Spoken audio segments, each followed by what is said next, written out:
Oh, it looks like it's not going to. It's Looks like live. Do you want me to It announce says it? it's gone live. Yeah, it says it's gone live. it has gone live. Okay, I'm just going to click this, turn this off so that we're there. Okay, so we're live, and I believe we have started our Afterhang.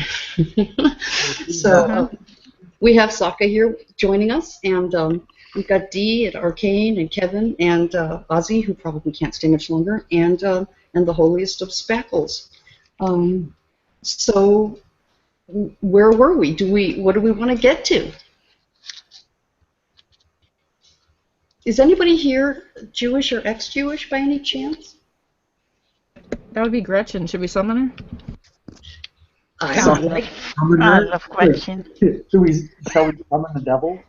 I would like to summon her because I think that we didn't get to that piece of this chapter, and I think it was probably important to David Silverman. So if you can summon her, see if she'll come. And I'm going to see who's clicking at me. I'll be right back. McCrae wants in.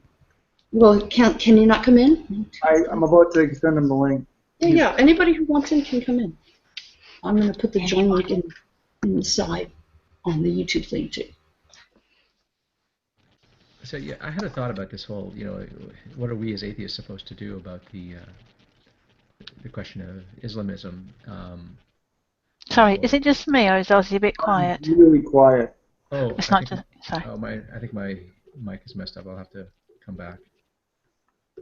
Sounds all right.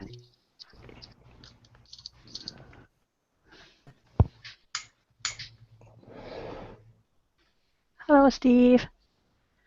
Hi. How are you all? Hey. All right, thank you. Good. Glad to hear it. Saka, what's up, buddy?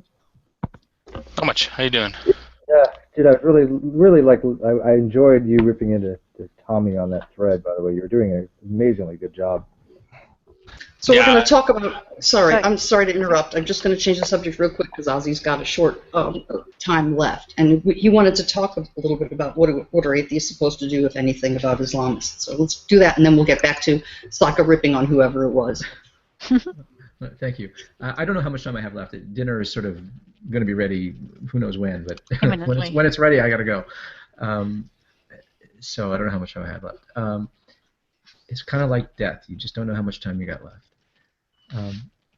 So yeah, the question that we were talking about in the last hangout near the end was, what are we as atheists supposed to do about Islamism, right? By Islamism, I distinguish that from just Islam.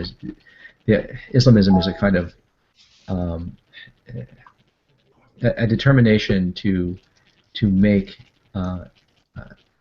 Islam into the law of the land wherever it is, and to impose Islam on other people, whether through, jihadism is usually seen as sort of a way of doing that by force, right? So you can sort of distinguish between Islamism, and jihadism. Islamists are not necessarily committed to the use of force, but they're understood to be people who are committed to not just the practice of Islam, but the imposition of Islam. And what are atheists supposed to think about that and do about that? Well, it's kind of hard because in the light of what we were talking about with moderation, because I want to delegitimize the entire discourse of faith, and nothing that we say that's going to be sort of critical about Christianity here in the West is going to sort of export in an appealing way to religious fundamentalists of the Islamic faith, right, and Islamists. So I think we're sort of caught between a rock and a hard place here.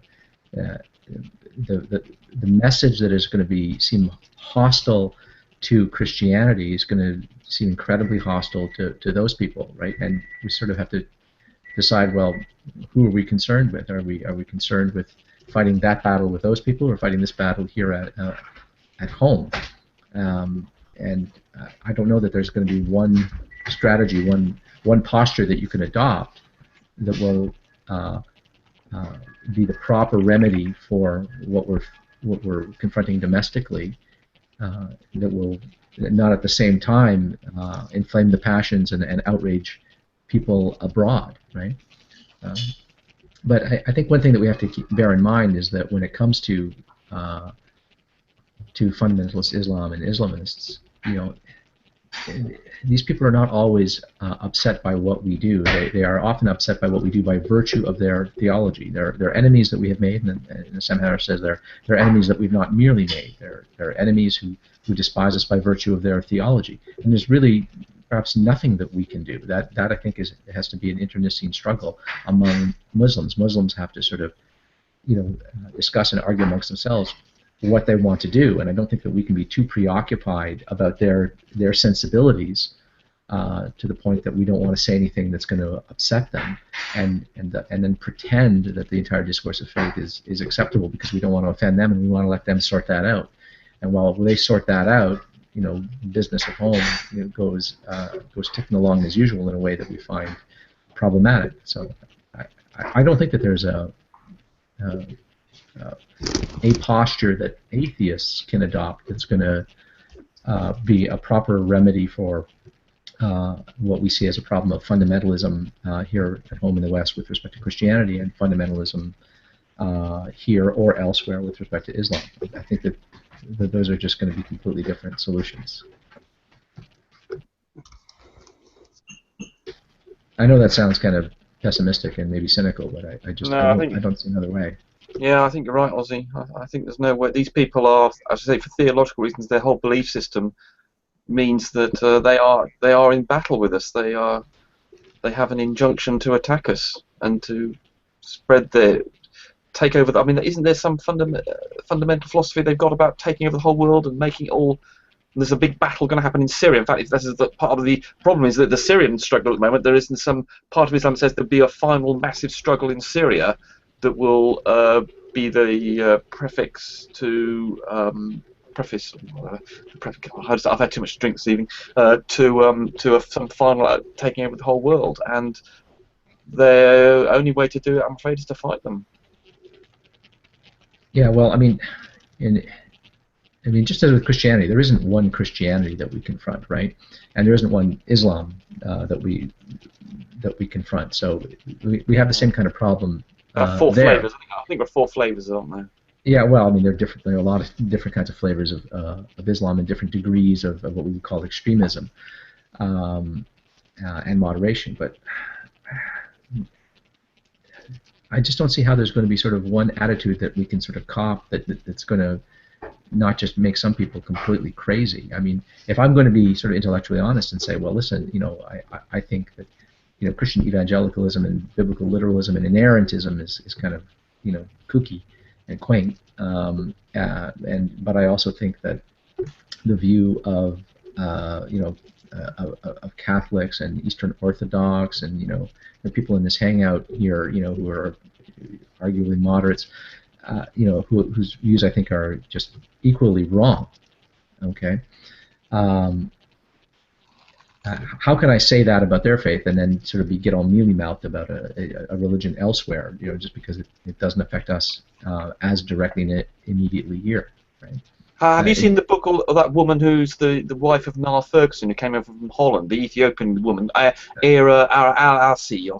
Ayaan Hirsi Ali, that's a couple good, of books, yeah. And she, I've got a couple of books I mean to read first, and she describes, you know, she, just like you said, you were infected with the fundamentalism that completely gave you an attitude when you're in your teenage years about young earth creationism, etc. And she's saying yes, and her similarly, she was the most extreme in Ethiopia, Somalia. She was the most extreme. She engaged with all the extreme philosophy that they had down there, and it's only through being exposed, the fact that I think she was disadvantaged in some way, then she was forced to go to Holland or something, and suddenly she realised how awful it was. And she was saying there's no way you can attack that mentality in a sort of gentle way that she had. She recognised that she would not have been changed by gentle approaches, and that she was out to, you know, she endorsed 9/11, etc., etc., and that there's no gentle way of dealing with her philosophy. And she recognises this, and the only way to tackle it, and she's the most militant anti-Islamic advocate you could have, and she says you've got to tackle it straight on with a battle. Well, can we say that Christianity was once that bad, or very nearly that bad? And it surely was that bad. It surely was that bad, yeah. So how was it, softened? It wasn't. modernity. Time. Modernity. I think Christian humanism, the combination in the 1500s, started Yeah. swapping things around. But So but then the but answer but would be it was the moderate Muslims, and we have some of those right here in this country. Well, in the case of Christianity, I think it was just a long history of a theological vision confronting human discovered, human created knowledge. Specifically scientific knowledge and philosophical knowledge and anthropological knowledge and psychological knowledge. I mean, just everything from the Renaissance through to the Enlightenment was just it beat the crap out of really what was an ancient and medieval way of thinking about the world and viewing the world, right? Yeah, it demonstrated the works of man. Yeah, it demonstrated the works of man were worthwhile and apparently could defeat the forces of Christianity. Yeah. Well, I disagree with that too. Well, I would say that the whole world was barbaric. It wasn't just the Christian world. The entire world. No, the whole world was. Hang on, the whole world was barbaric, right? I mean, I'm not trying to single out Christianity here. I mean, the Middle Ages. I mean, people say, oh, we shouldn't talk about the Middle Ages as the Dark Ages. There was a Dark Ages. There was a period there where we were overwriting the works of Aristotle, scraping them out to make palimpsests so that we could write down, another Christian prayer. There were an enormous amount of pagan knowledge was lost. The Romans were building multi-story buildings out of concrete. We forgot how to make concrete until the 1900s, for goodness sakes. There was a Dark Ages, right? And in part it was because of this faith-based vision of the world that said that everything that's important to know, ultimately important to know, is written in this book, and worldly knowledge is as important. And it's not that there was no thinking outside of that. It's just that people's thinking and values was greatly constrained by this, right? It wasn't just Christianity. This happened in other parts of the world and other religions as well. Right, but I think it was a confrontation with modernity, with human-created knowledge, voyages of discovery, new places, new cultures. It just forced people to sort of, look at themselves and their culture anew. The Renaissance involved the rediscovery of pagan art and pagan philosophy and pagan culture and the wonders that existed back then, right? And then, of course, there was the scientific revolutions, right? I mean, the Renaissance, at the time of, Descartes and Galileo, this is the start of the scientific revolution. It's the dawn of modern science, as we understand it. And then you get into Newton and stuff like that. I mean, these people, this all was happening in the context of a Christian culture, but this was sort of new knowledge that was not born of better theology and more closer scrutiny of the Holy Book. Right, or re-examining the Church Fathers and discovering that was in there all along. No, these were independent discoveries, and it broke the hold of Christianity on people's minds. That this was the only source of knowledge, the best that had ever been thought and said, and the ultimate source of values. I've got a wonderful story here about that. And Napoleon, this is a little bit later, obviously, Matt, but he was, I think, someone built him a model of the solar system. I can't remember what the name of it is called. And he asked, okay, how does it work? And they described the sort of physics of it using Newton's laws, etc., etc. They said, where's the work of God in this? And they said, well, it wasn't necessary. I believe that was Laplace, yeah. Oh, no. Who was speaking to Napoleon? I don't know about that. I thought it was Napoleon who actually said that he was presented with this model of the solar system, and I thought that concept that symbolised what was happening, as you were saying about the works of man here, and we finally find that God is so irrelevant to what's going on. But obviously that happened sort of a couple of hundred years after the crucial developments. But it sort of characterised to me what ultimately happened in the cultural terms earlier. Yeah, no, it was Laplace, and he was asked by someone. I don't know who it was, or if the story is apocryphal, but he was allegedly asked. Yes, but in this model of yours, where's God? And he famously is said to have replied, "I have no need, sir. I have no need of that hypothesis." Okay. But but see, this is what I think has sort of happened was at the level of art, at the level of philosophy, at the level of cultural anthropology, and certainly at the level of science, but not exclusively science, there were new models of what constitutes a good explanation, right? A rigorous and intellectually satisfying understanding of reality. And it didn't involve the Bible. It didn't require necessarily the Bible. I mean, there were efforts to harmonize all of these things, of course. And most of these people were themselves, religious Christians in a European context. But I mean, I think that broke the whole grip that Christianity had as a hegemony on people's minds, and so Christianity had to reform itself, right? And of course, I mean, there's the Reformation, but that was a sort of an internecine struggle there. But I think that there were external factors, cultural innovations and discoveries that just proved withering to Christianity, and Christianity had to reconcile with these discoveries and innovations, and had to compromise, and it had to change, and it became a weaker force. And of course, then there was centuries. I mean, century after century after century of religiously motivated killing, where when I say religiously motivated, I don't just mean that they were killing each other for religious reasons. Often that wasn't the case. Often it was for political reasons. But you didn't know who to kill unless you knew what their religion was. I mean, the conflict in Ireland, recently between Protestants and Catholics. I mean, it wasn't a squabble over religion. But if you didn't know a person's religion, you didn't know whether they were on your side or whether you should be killing them. So religions give people profound metaphysical reasons to hate one another forever, into eternity, right? Imagining that God himself, despises your enemy and needs them eradicated, right? Century after century after century of this kind of religiously motivated bloodshed, I think it left people kind of exhausted, and so then you get things like John Locke's letter on toleration, that we need to stop doing this. We need to be tolerant. We have to simply stop this killing that just blew up in the Reformation and Counter-Reformation and continued onward for centuries. People who I think were sort of spiritually exhausted about hating one another over religion, and so the idea of tolerance, of religious tolerance, grew. Right? That didn't come from within religion. That came from without. So I think it was things like that. I think it was these were external factors and external considerations, external to the internal logic of the religion that moderated Christianity. I think that's what happened in the West. I mean, that's painting with a very broad brush. But the story was actually between Napoleon and Laplace that I described, apparently. You presented me with Laplace presented to Napoleon, and then Napoleon said, "Where's God?" And Laplace said, "No, we didn't need that, mate."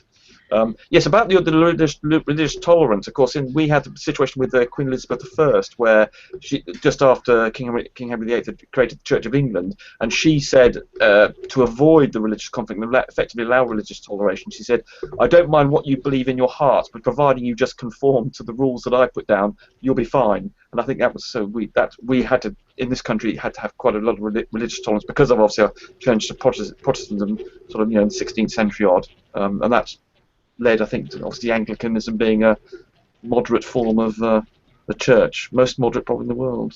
Yeah, well, the idea of a secular state, of a state that shouldn't be identified with any particular religion, that grew out of this sort of weariness with sectarian fighting, right? I mean, if only we could have a state where the state itself didn't have a vested interest in any particular religion, and religion was seen as something private, and of course, a matter of private individual conscience that the state doesn't have a stake in.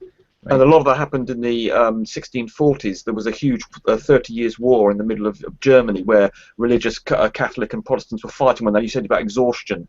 There was this massive, I mean, in fact, more people were killed as a proportion of the population in Germany in that war than actually I think happened even in the First World War. And as a result of that, I think everybody was really tired then of religion. It's just solid. Everybody just stopped fighting over religion. But see, that's the model. Sorry, Helen. Just to answer your question there, to put the sort of the period on this. If that is sort of how it went in the West, maybe that's what has to take place. For political Islam or Islamism, is it has to confront it has to confront modernity. It can't be insulated.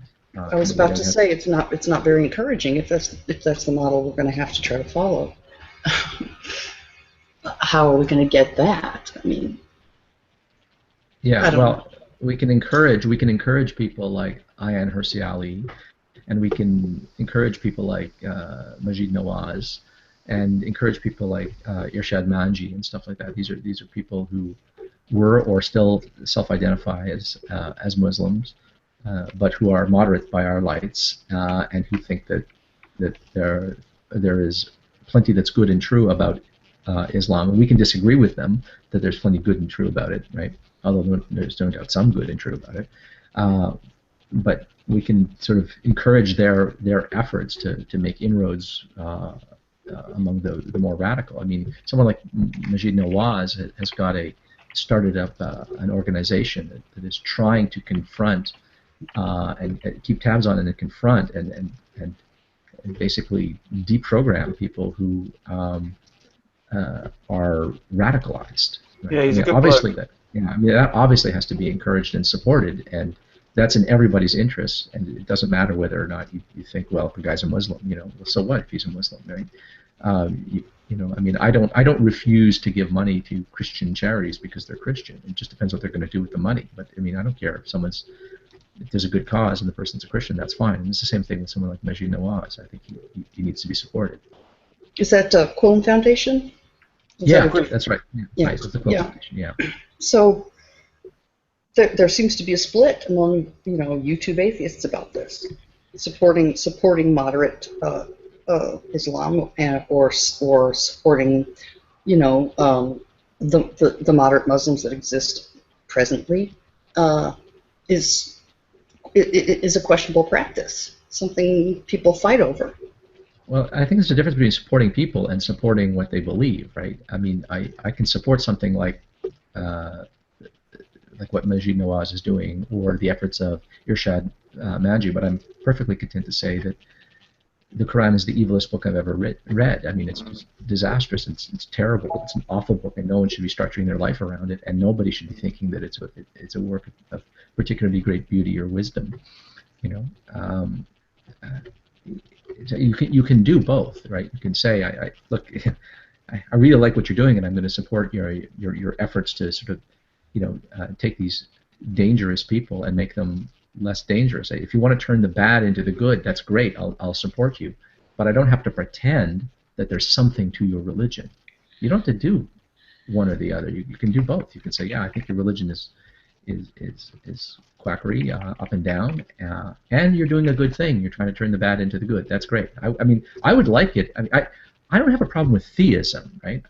It's what people specifically believe that matters to me, right? Like I was saying earlier in the last hangout, nobody ever killed anybody in the name of theism, not theism by itself. You've got to believe a lot more preposterous things before a theist will kill somebody in the name of his religion. Right? Theism never killed anybody, and atheism never killed anybody, right? You have to believe a lot of preposterous things, and so what you specifically believe matters. It's beliefs are operative. They govern our behavior. So I don't have a problem with the fact that I'm an atheist, you're a theist, therefore we disagree. It doesn't follow from that I can't support your efforts to move people out of a dangerous religion into a less dangerous religion or a completely benign religion. I think there are benign forms of religiosity out there. They're still false. I'll still try to talk people out of them, but I don't think that all religions are equally bad just because they're religions, right? There's some religion. I mean, if all religions were as sort of Janist. Well, even Jainists. I think. I mean, if there were enough Jainists, I think we'd all be in a bad place. You can't have a world full of pacifists. I mean, everyone would have to be a pacifist. But you get too many pacifists, and then. But that's why we have the moderate Jainists. As long as not everyone's an extreme Jainist. Yeah, that's right. Well, maybe moderate Jainism would be all right. But I mean, there's some forms of religion I think that are so inoffensive and so harmless even to the people practicing them that I've not moved to worry, except on out of sort of a philosophical responsibility that, well, if we're talking about the truth of your beliefs, here's why I think they're not true. But Taoism must be stopped, Ozzy. Yeah, Taoism doesn't worry me too much, right? I don't lose a lot of sleep. I'm not up at night worrying about the Taoists out there, right? And most Buddhists don't worry me at all, right? Isn't So, Taoism just a fancy name for Jedi, though? Buddhists worry me. Buddhists worry me when they set themselves on fire. I think that's a little concerning. yeah, I did. But I mean, usually those Buddhists that have done that have done it as a kind of demonstration, again, as literally an act of political protest against extreme form of protest. Yeah. I mean, and then it's really just an act of self-sacrifice. It's horrible and it's not to be encouraged, but I think that it's just martyred is self martyr. It's kind of twisted. It's being a martyr on purpose. Yeah. I'm sorry. Isn't that the basis of your religion? Well, I know that's cute. That's really cute, but I wouldn't say that Jesus is a martyr. Actually. No, but he's described as the martyr. I mean, and it was self-martyrdom because he sent himself there. He sent himself to ransom others with purpose, right? But a martyr typically is somebody that is persecuted, and you wouldn't want to seek that out, would you? Well, it takes two people to martyr. Yeah, it takes two willing people. You have to be willing to die because you won't sort of recant or something like that, and then you need the other person who's willing to kill them for that. So I need a martyr. As opposed to being a murder victim, you don't have to do anything to be murdered. To be martyrdom is an activity.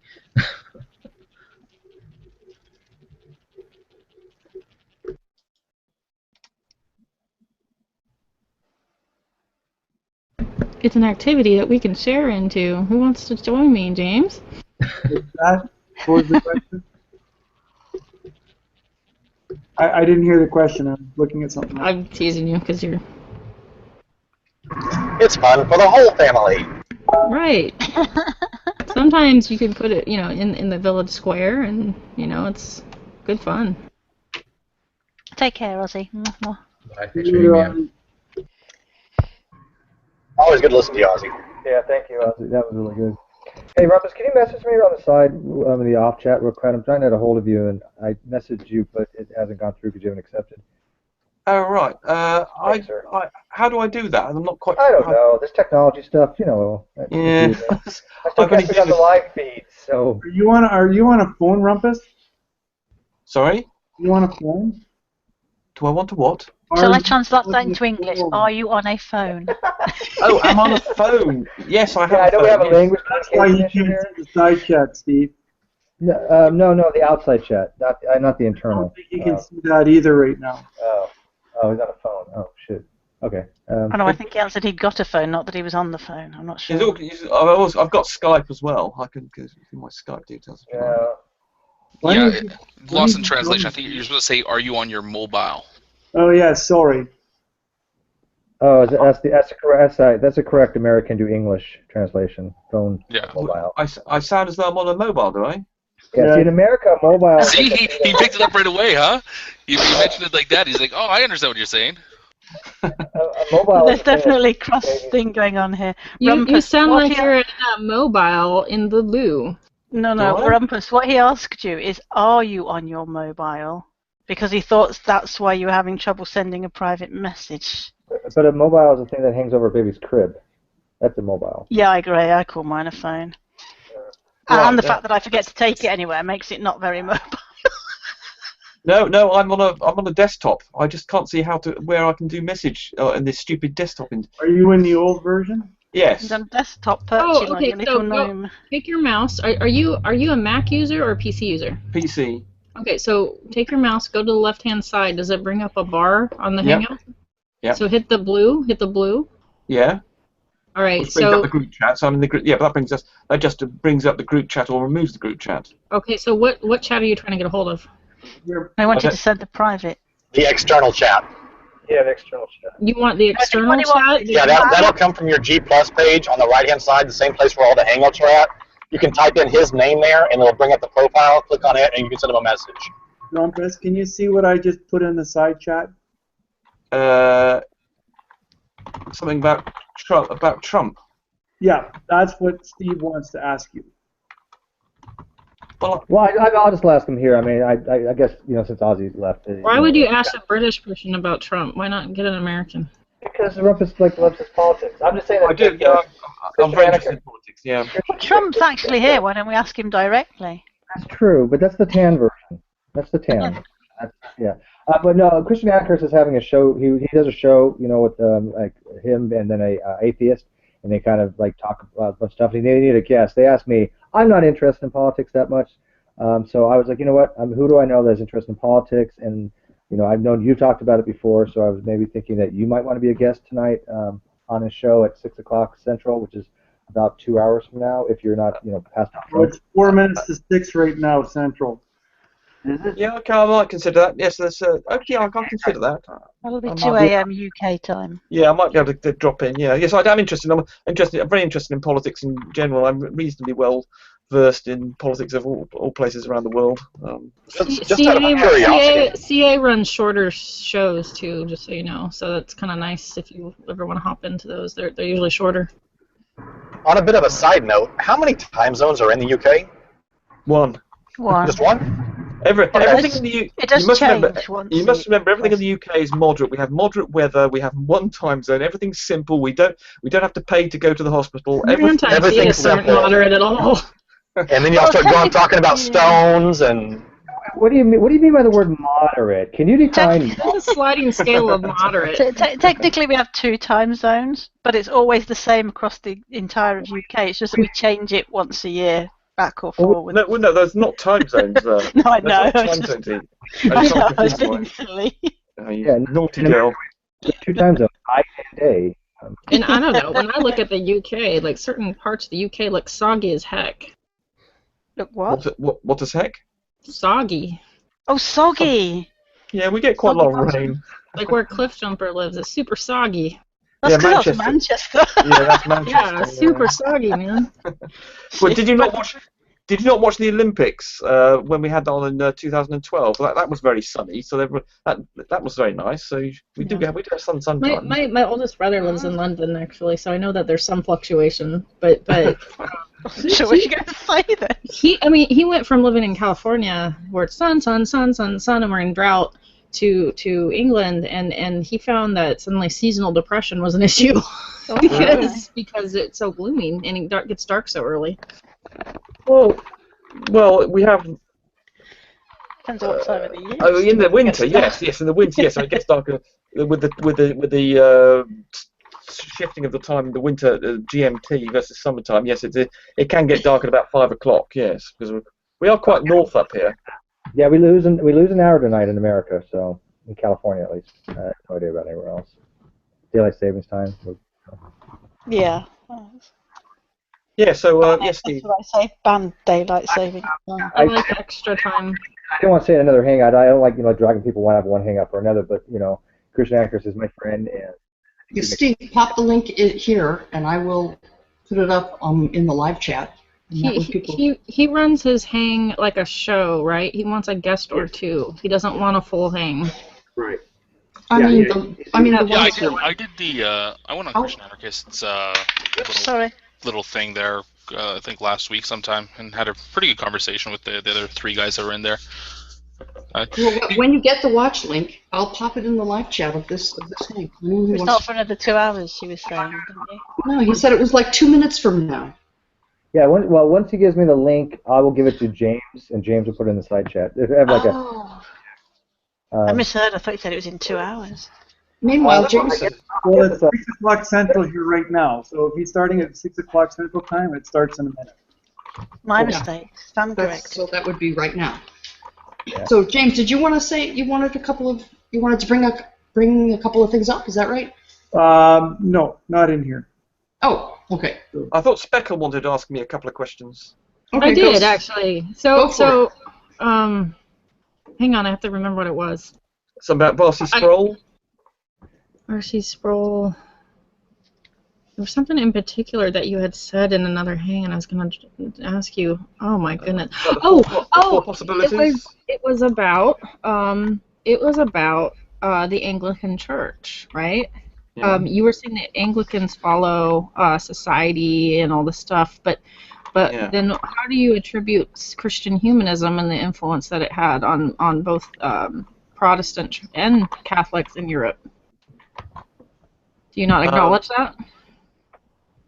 Well, I'm going to claim that most of the sort of moderate sort of side of religion actually emanated from Anglican forces, where and I'm not actually very familiar actually with religious forces. So when you talk about things like Christian humanism, I don't quite know what that means. But what I do know is that the most moderate seems to be the Anglicanism, which was born obviously in the 16th century, seemed to originate the sort of tolerance that eventually has made its way over to the continent, and then it's had 400 years now of being very moderate, and that's why I think it's cherry picked all the bits of the Bible that are nice, and it's become this social. I would argue that the Church of England at one point was not very moderate and killed a wasn't. lot of people. When would you say that was? When it first started. Oh, well, okay. The source of Henry VIII, man, like there were tons of Catholic martyrs under Anglican. Well, what would have been the Church of England? Oh yeah, they'd have been killing each other as heretics. Yeah, well, there weren't that many. I mean, there was Thomas More. You're thinking of? Is that what you're particularly thinking of? Yeah. Cromwell. Well, that's the big one. Yeah, more and they would be well-known ones, but there were ones that were nameless that were killed because they were Catholic. But only that. I mean, that was at its inception. So that was in 1550 odd. Though to be honest, it was more political than religious. Yes. In all that was honesty. Well, yeah, in all honesty, I want to say this: that a lot of things, with the exception of burning witches, there's no reason for that except for superstition. We hanged witches. We didn't burn them. We burnt heretics. No, Americans did. I wanted to say that with the exception of Anabaptists versus Anabaptists getting burned by Catholics, things like that, but when it comes to like the jihads and the crusades, I would say that I would take a different position than Arcane. I wouldn't say no true Christian. Those aren't Christians. I would say that some of them probably are Christian. I just don't think that's very Christ-like.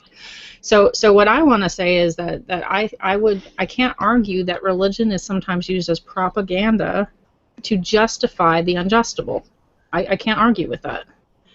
I would agree that happens. So I'm always interested in why some people think that there's some sort of outside force that influences the Christian to act more Christianly. Right. Gosh, I mean, this is the trouble is because in this country, because we have almost ceased to be a religious well, we are, although we have a church of our own. Gosh. That was somebody in the UK. Yeah, they're coming to take you away, Rumpus. Run. Yeah, I think so. We just don't have a religious education in this country, because Anglicanism is almost not a religion anymore. And okay, in 1550. Sorry. Sorry. I mean, in 1550. Okay, so we actually I don't think we even burnt the heretics actually. But anyway, 1550 we got a bit okay. We had a bit of a bad patch for 10 years around 1550, but we got over it after that, and ever since then we've been very nice. And I say the religion has such a small effect in this country that we're just ignorant of most of the religious issues that the Americans get upset about. It's all very strange and barbaric to us over here. I didn't know half of these issues existed till I got onto the internet. So there are 40 saints in the 1500s, 40 of them that were martyred, and a lot of them were burned at the stake. So there you go. Because they'd have been heretics. Yep, Church of England. And to be fair, though, Catholics did some nasty stuff too to Anabaptists. That's right, because I mean, just after Edward VI, which is the period you're talking about, there was Mary came in, and then she burnt about 200 Protestants at the farm. Absolutely brutal. Yeah, Mary was brutal. So once we talked about that little flip, so around 1560 odd, once we got that sorted out, once we got Elizabeth I in, that business just about stopped. Yeah. So but that was to do with power and. But I do want to say something else. I watch a lot of old movies, and I've watched a lot of propaganda around World War II, and I find it really fascinating, right? And one of the things I noticed was that religion in England was made to be, at least look like, a big deal in the 1940s. Nah. A huge deal. It was made to look like it, at least. Nah. The propaganda. Well, it wasn't. I mean, most of the people would have, at the very Seems least, like said it's and the probably 60s, 1960s, where you see the shift, the sexual revolution. No. We've been like this for hundreds of years. Even don't forget, this is the land of Darwin, and even in 1850s they were the worst. It's also the land of Tolkien and the land of C.S. Lewis and the land of Chesterton. We're cultural Christians. Yes, we're exactly. We're cultural Christians. I don't know why you've picked them. World War II. We've almost the level of belief, adherence to sort of heavily doctrinal things. Extreme religion just does not exist in this country and hasn't done for hundreds of years. No, but anti-theism does exist strongly in your country, and I think it's a little bit militant. Yeah, absolutely. Oh, yes, we're probably the source of we are probably the major source of militant atheism, I suppose, with Christopher Hitchens, Richard Dawkins, and by militant, I don't mean that I think that you're going to kill me. That's not at all what I mean. That's right. Yeah, we're aggressively out to stomp out the religious. That's right. Yes, yes, definitely. That I would agree with that. We are probably the most. I think things like the Swedes and the Danes and the Scandinavians who are mostly. I'm not out to stamp out an atheist. I'm out to maybe persuade an atheist, or I hope that an atheist would get to know the one and true living God. But I'm not out to stamp you out. And I'm always a little disturbed when people think that they can change a whole system and wipe it out. Spackle, you make that claim, and Arcane makes that claim. And one of you thinks the other one's crazy, and one of you doesn't believe the other one. I think that believing that the Ark of the Covenant is a conduit is crazy. I believe that ancient aliens mixed with the Bible is crazy. And I told him that. So there's not a nuclear power source in there? Anyway, so whoever told you I believe that stuff is crazy. Well, that would have been you. It would have been you. That would have been the alternate Arcane. Well, first of all, I don't believe in aliens, and second of all, the Ark of the Covenant, as I've described before, there was several, and it was a capacitor. There you go. It was a battery. It was a Green Lantern power battery. We went from nuclear power source to a capacitor. Right. Like I said, if you start charging up the pyramids, information about from internet atheists, you're going to get bullshit. I mean, it's not surprising. Listen, guys, if you get your information about Arcane from internet atheists, 9 times out of 10 it's bullshit. Ask me directly. If y'all don't like, I can give y'all the link. Hold on. We've got him here. Tell us in what way it was a capacitor. Can I ask you? You've never heard me ever say that I believe in aliens. You've never ever heard me. I was joking about the alien. Do you not get the sense of humor? I'm saying that you are mixing with. Okay. Right? You are a little bit of the History Channel gone wild. That's how I view you. Yeah, because you're ignorant of what I actually believe. I'm not awake. I'm just a shill. This is someone who's when people make statements about other people, it tends to paint them in a certain light. So forgive me for standing up for myself. I mean, I would hope that you do the same thing and wouldn't let me smear you with a bunch of nonsense. So, let's ask Arcane. I don't have to make declarations about you, Arcane. But she might let you smear her with peanut butter if you ask nicely. I like peanut butter. It's delicious. Sorry. This is Arcane, who's a flat earther. Don't forget, Arcane's a flat earther. You don't need to make any more serious accusation of him. As soon as he's here, should we double check? Do you believe the Earth is flat, Arcane? Nope. See? Okay. What you get for listening to Arcane, do you believe in geocentrism? That's what you get for listening. Are you a geocentrist, Arcane? I am a geocentrist. There you go. Do you believe the Earth is round? Is there something? Hold on. Is there something crazy about geocentrism? Yes. What's crazy about it? Do you watch a lot of models about why it's crazy? Do you believe that the Earth is round? Okay. Yeah, exactly. He may not call himself a flat earther, but he doesn't believe the Earth is spherical. Why the label crazy? Because I don't agree with your solar system view. Because you can't use 4th grade math to prove that geocentrism is the case. Math? Wait a second. I've used 4th grade math. Explain. I was watching you with Nadia's. I was talking to you about that. Yeah, explain how I've used fourth grade math. You were explaining. I believe. Actually, it was a flat Earth. Now you say you're not a flat Earther, but I believe you were arguing about flat Earth, if I remember correctly, with drag. The ball Earth. See, there's a the ball Earth. What happens right. when you believe in a concave? You don't talk to them directly. You probably tend to hear what you want to hear. It sounds like you're still a flat Earther. Concave Earth. Free anyway. It's no question why you guys. I think you heard a word you said, Deidre. I've got to stand up for Arcane right here, though. I got to stand up for. Hang on. I gotta jump on this for a second. Wait. I got to stand up for Arcane because he's not talking fourth grade math. He's not up to that level yet. You wrong swine. No. Hang on though. Serious question though. Okay, so you don't like the term flat Earth. Do you believe in a concave Earth? You said you reject the spherical Earth, right? I've said this numerous times. I believe we're on a plane.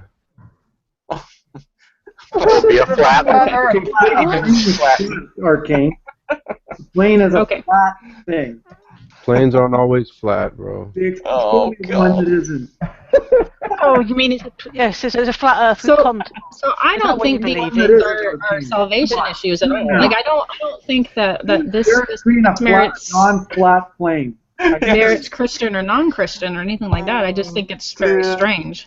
So you believe in a contoured flat Earth? Would that be correct? As I said, not even up to fourth grade geometry yet. Okay, let's not do the insult thing. Let's just talk about the issues.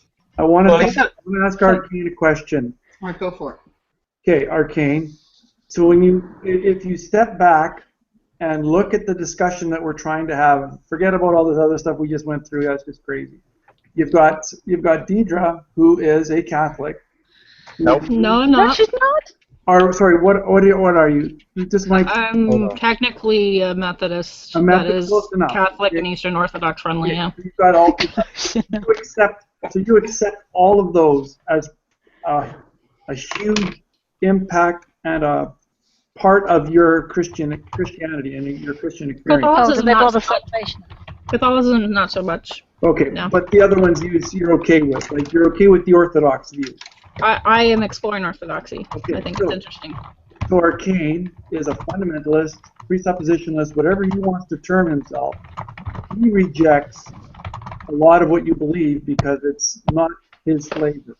So both of you talk about the one true God, and we sit here trying to figure out if both of you have revelation of the one true God, yet you guys can't agree on which God it is. Okay, I can play a game for you right in front of you guys. Arcane, let's figure out what we agree on. Arcane, do you agree that Jesus died on the cross for your sins? I hope he's still there. I think he said 1 sec on the side there somewhere. Okay. Well, I can walk him through. If he believes that Jesus Christ died for his sins, then we are matching up, because I believe that.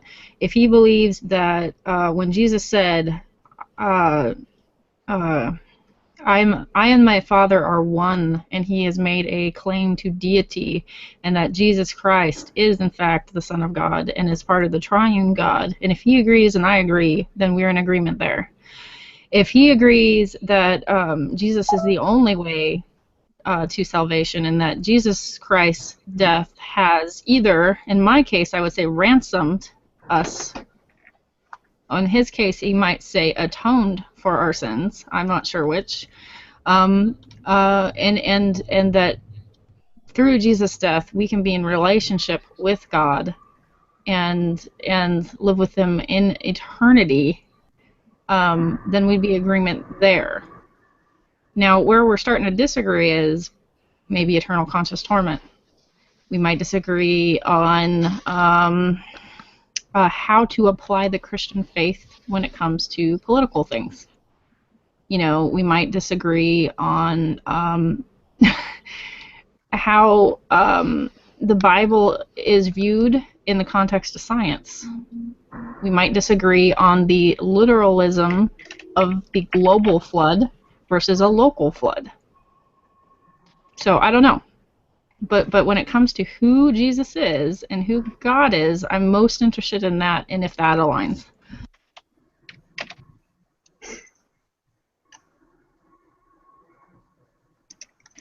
Are you there, Arcane?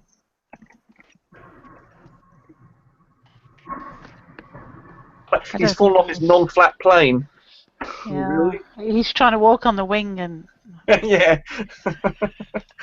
A non-flat plane. I mean, you couldn't make this up. You could not make this up. What they say.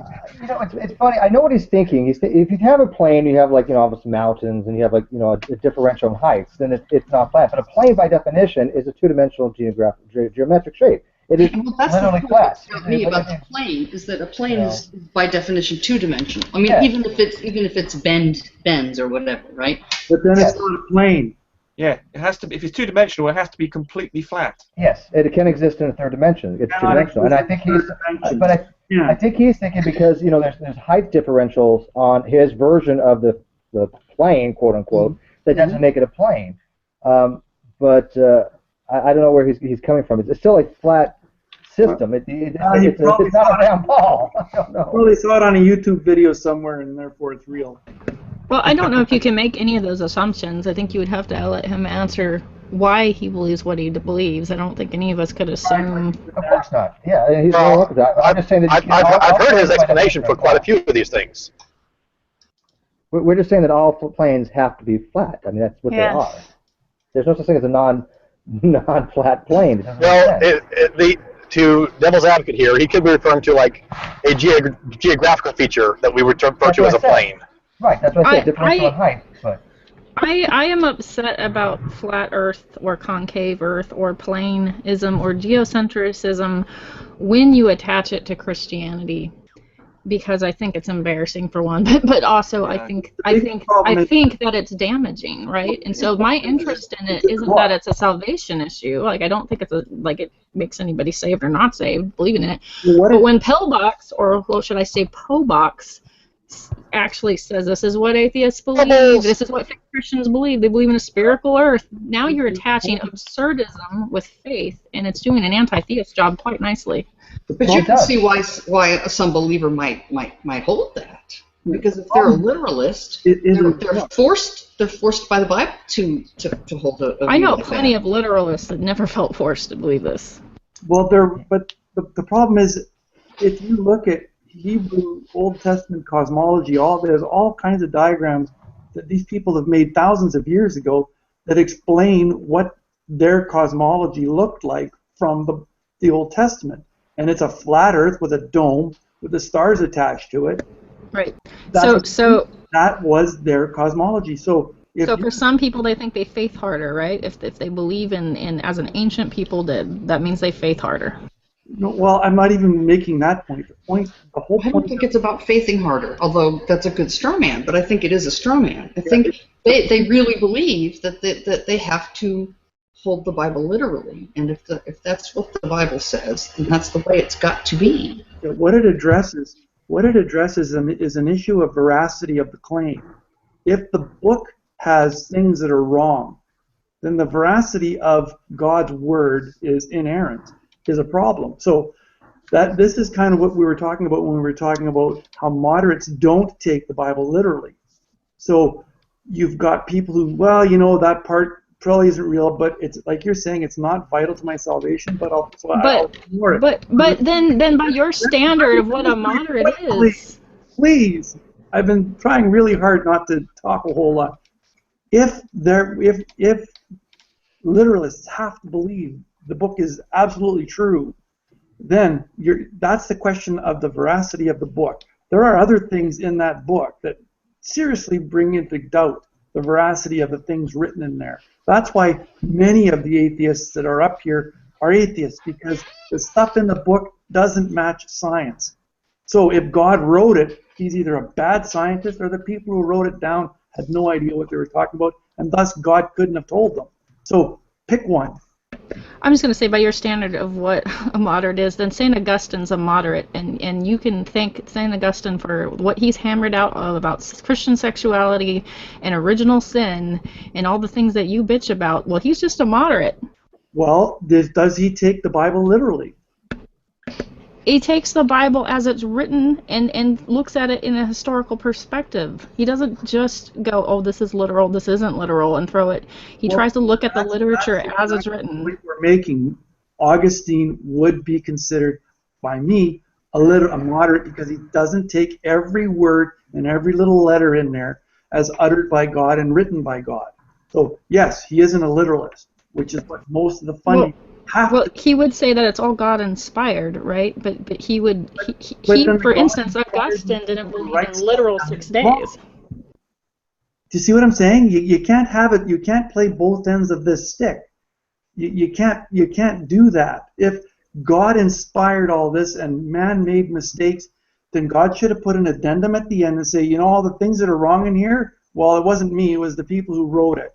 But he didn't. There's no index at the beginning saying, this is a metaphor, this is an allegory, this, well, it's not quite right, so just ignore it, but this you have to take literally because of this and this. And there isn't any explanation. That's all men interpreting how they think God meant to write it. So that's a real problem when parts of it are wrong, and demonstrably wrong, like geocentricity. That's demonstrably wrong, and it's in there. So that there's one out. If everything else is true, then, well, this is one thing that these people held true but was proven wrong before most of the book was even written. So who's right? Who's inspiring this book? Like, these are questions. These are serious questions. So anyway, that's enough preaching by me. I'm just saying that St. Augustine, then by your standards, is a moderate. Oh my gosh, or even liberal. In that sense, he is, because he's not a literalist. So where do you want to put him on the scale? Go ahead, put him on the scale somewhere. I don't know. Where do you want to put him? Masturbation's worse than rape. Where do you want to put him? Well, it's pretty scary, eh? That's another quote from him. Well, that's true. You know why he says that? Because rape is never condemned in the Bible. Never. Not says, don't rape. God could have just easily wrote that in, don't rape. But, you know, then you've got... He says it because he's dealing with people's internal nature, and he thinks that people's nature is carnal and sinful. That's why he said it. Well, he's caring about men's nature. Exactly. Yeah. Yeah. So, I mean, this is the realm of the apologist. The apologist has to spend his life explaining and apologizing for the God that's in the Bible. That's what they do, and that's what Augustine is. He's an apologist. And isn't he the same guy that talked about the female being something on top of a sewer? Like, this is his concept of women, and you want to hold on to his theology? Go ahead.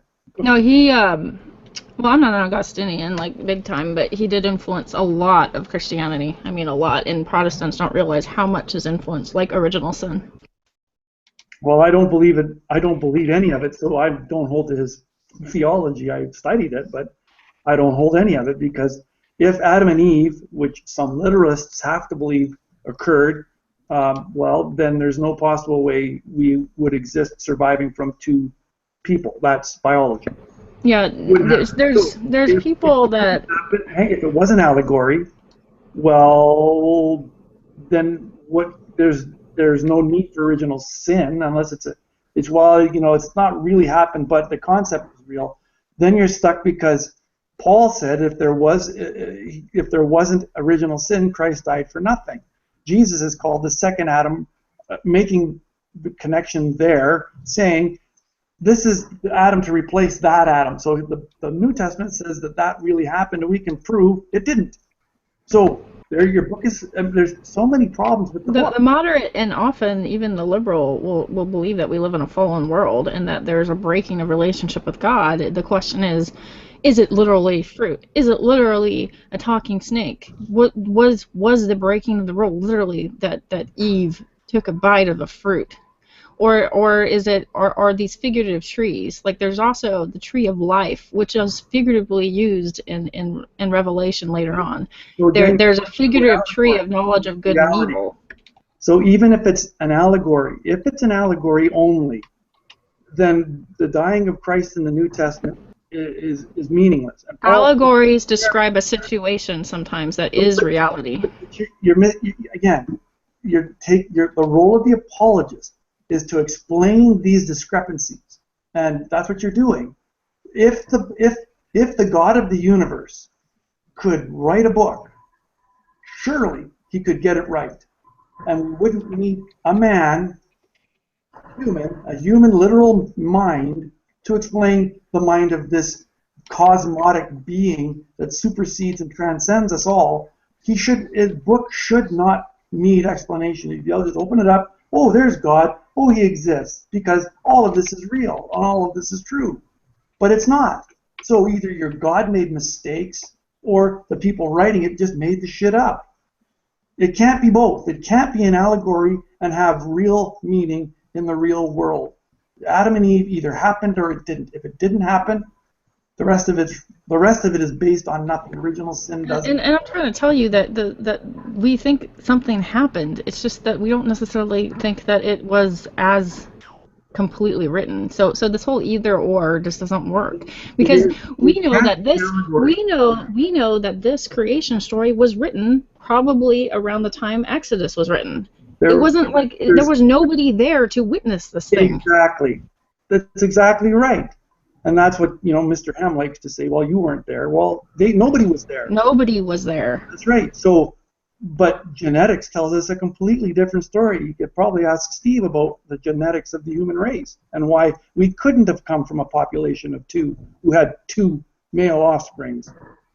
Go ahead, ask them if that's even physically possible. But I don't. They're aware of that problem of the fact that they have to make a special. That much, but again, they need to make a special pleading of like DNA was different back then. To make your God fit science. That's what apologists have done for thousands of years. Do you believe in Genesis, Spackle?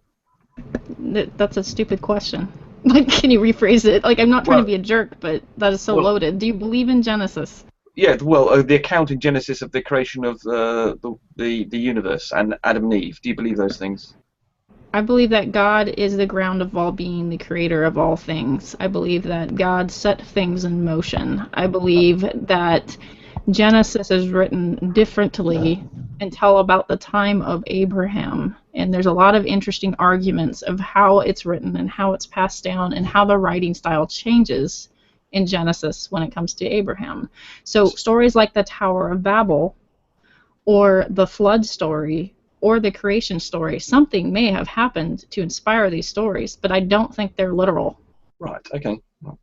I mean, are you aware of the Daniel Finkel, a Sumerian who's discovered this Sumerian account recently of the flood story and how, for instance, the ark was built and the actual construction, dimensions and a scheme of how to build it? All these stories are very interesting. You'll see interesting side-by-side comparisons with Babylon, interesting side-by-side comparisons with the Sumerians and the Canaanites.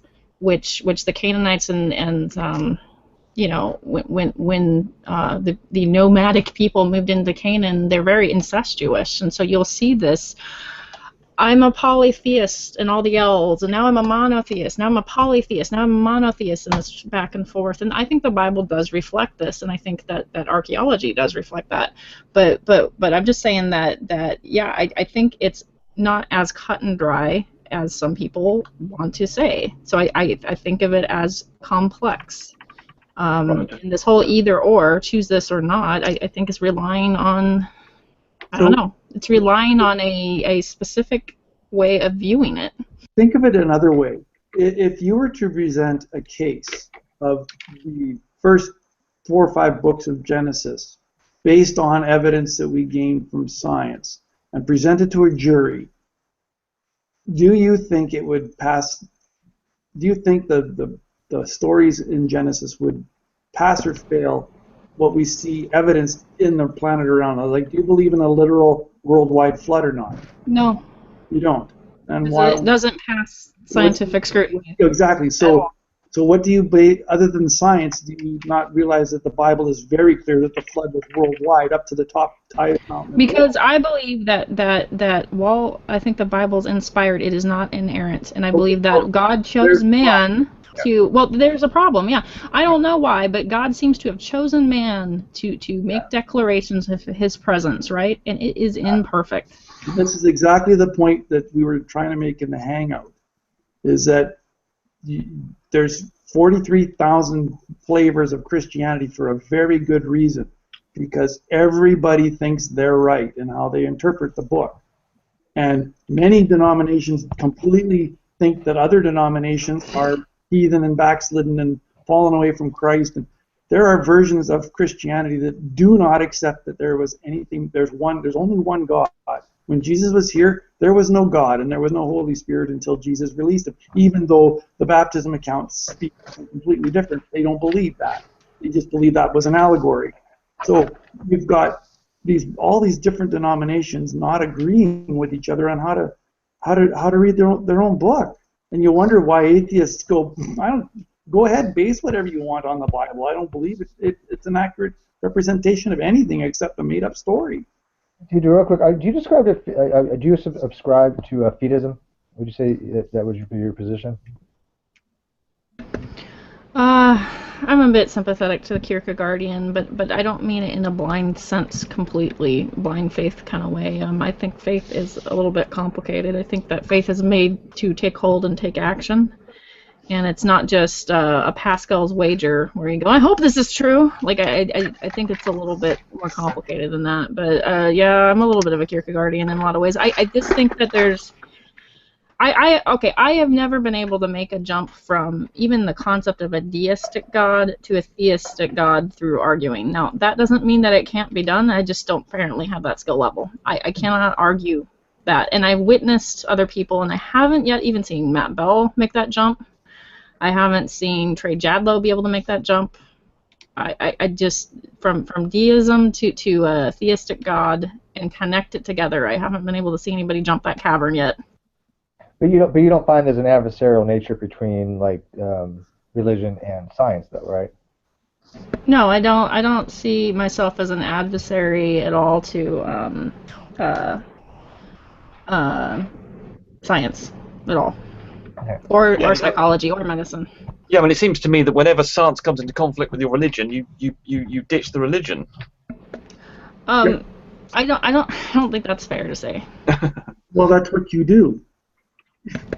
No. Yeah, you said you don't believe the Bible says that the flood was worldwide because of science. I believe that I look at it this way.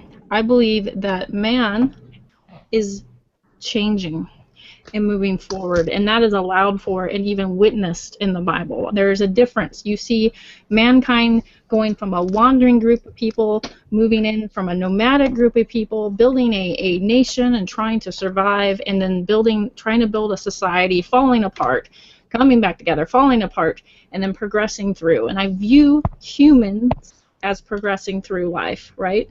And so I think that God is constant, but human beings are allowed to progress. And so I don't see a conflict because I think that our viewpoint of how the world works is changing. It's increasing in knowledge. It's getting better. How much of Genesis do you accept as reality? Like, do you believe that there was an actual Exodus? I want to believe that there's an actual Exodus, but I've been very shaken up on that. Right. Do you believe that the whole Moses story? I'm starting to think that it is. No, I think that Moses may have existed. I just think that it may have been built up in more of a glorious way than it actually is. It created a hero. Yes. An archetype. Okay, so you don't take that story literally either. So I think he literally existed, but I wonder if when we think of the Exodus, like we built the pyramids, Charlton Heston style, we were the slaves of Egypt, I don't think it was as direct as the claims are being made. Well, but again, that's what your book says. So again, you're ditching your book for what you believe science to say. This is what Rumpus was making. I don't know if that's ditching the book for believe as science to say. It's trying to make sense of it all and make sense of it all and connect it all. I don't think it's ditching one for the other. I think it's making. I posted an article this morning by a Hebrew author who said that the pyramids were completed at least a few hundred years before anything possible of a Hebrew nation or tribe could have been. Right, and then now I've seen challenges to timelines and stuff. I don't know what to believe on that, James. Exactly, and this is exactly the point that I and many atheists make.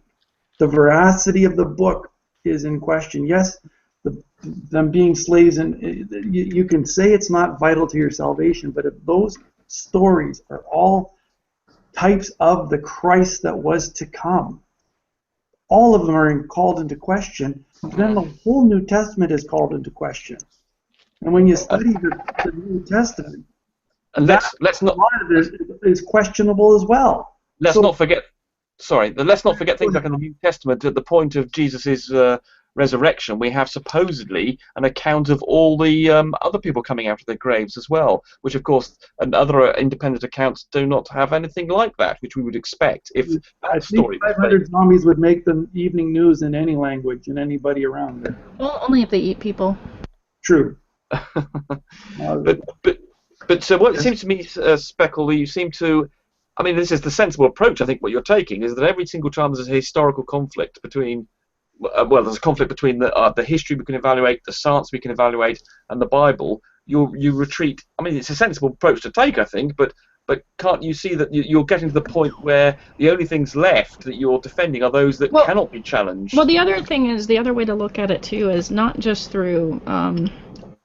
I try not to just look at it as, oh my gosh, let's see how we can make this work with evolution. Or let's make this see if it works so it's more palatable to a modern society. I look at it in the sense of a context of a people that is progressing, right? A people that didn't know a lot of things, but still was in relationship and seeking a living God, right? And sometimes failing miserably at it. Right. And I look at it as in the context of that.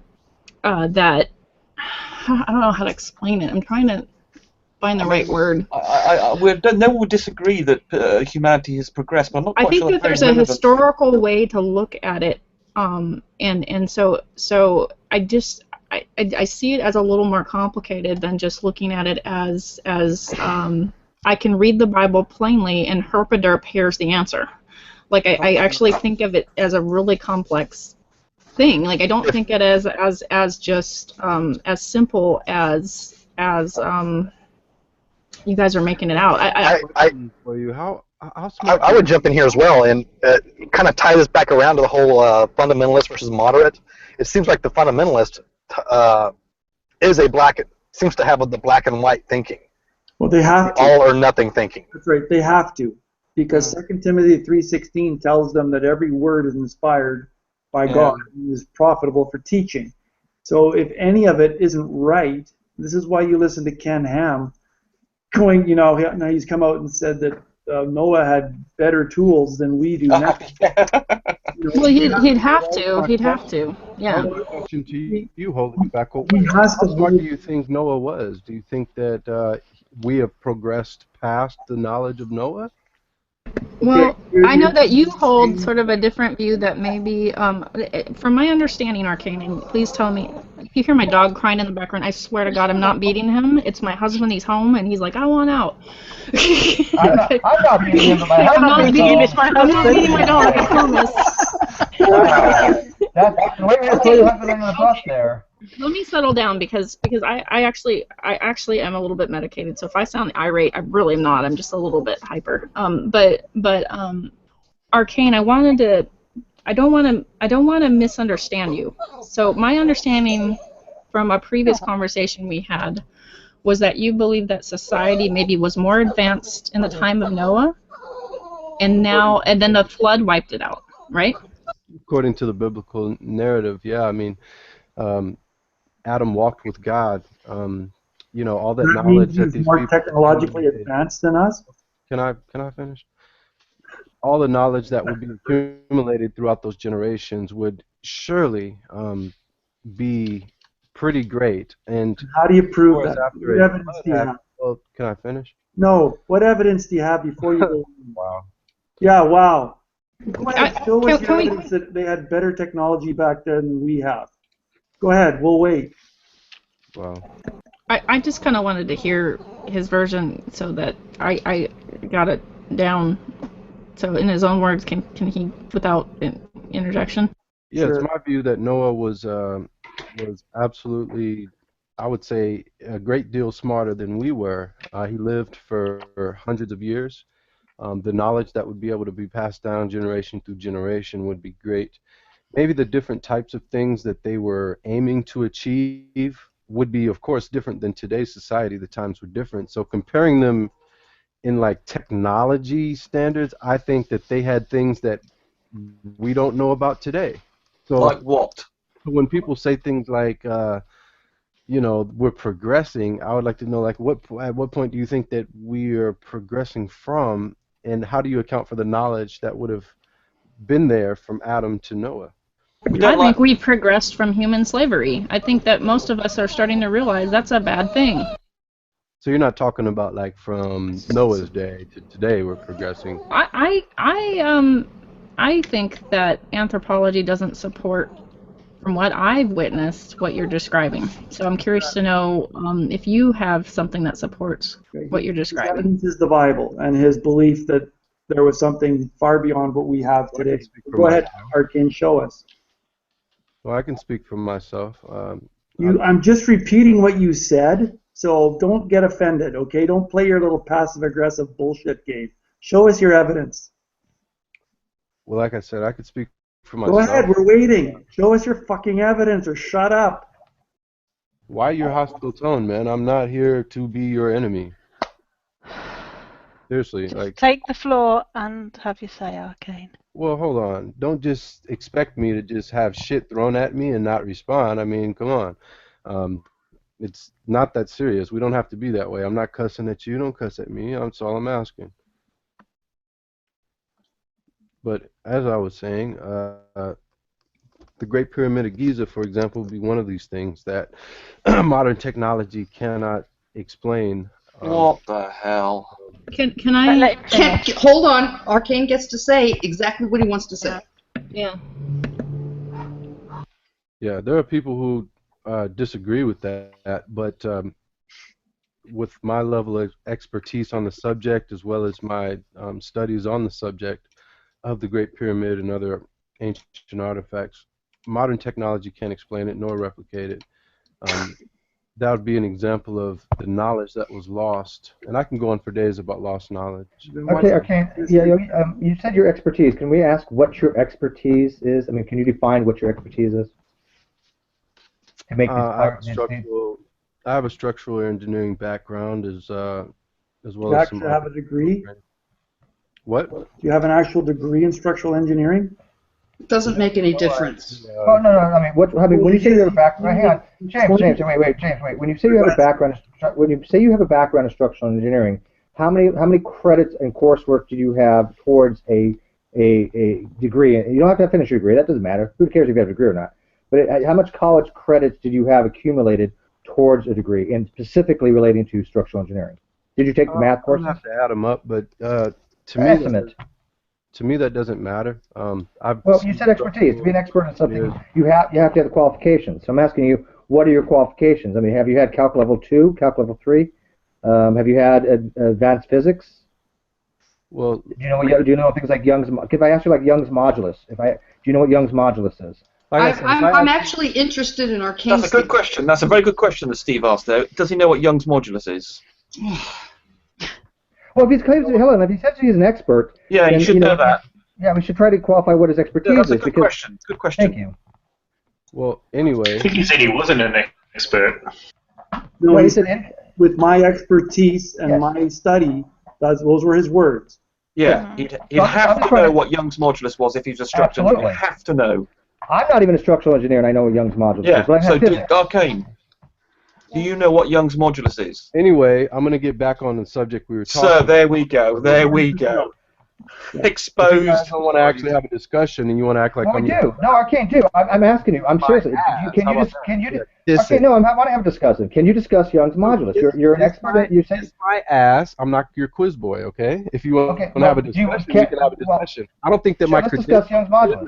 Yeah, if I asked you a certain question about structural engineering that you didn't know, I'm not going to exclude you from the subject. So trying to trap me in questions is really amateur. That's not a trap. That's almost like asking what 1 + 1 is. I mean, I understand if that's your cop-out. You want to ask me a question you don't think I know the answer to, but it's not really relevant to the discussion. Well, I don't think you do, but that's really not the point. But the point is, if you're going to claim to be an expert at something, You think that the pyramid can be built today, so your opinion on what my expertise is really doesn't matter to me. Sure, you're right, and I'm trying to say I want you to tell us what your expertise is. I'm not judging your expertise. That's irrelevant.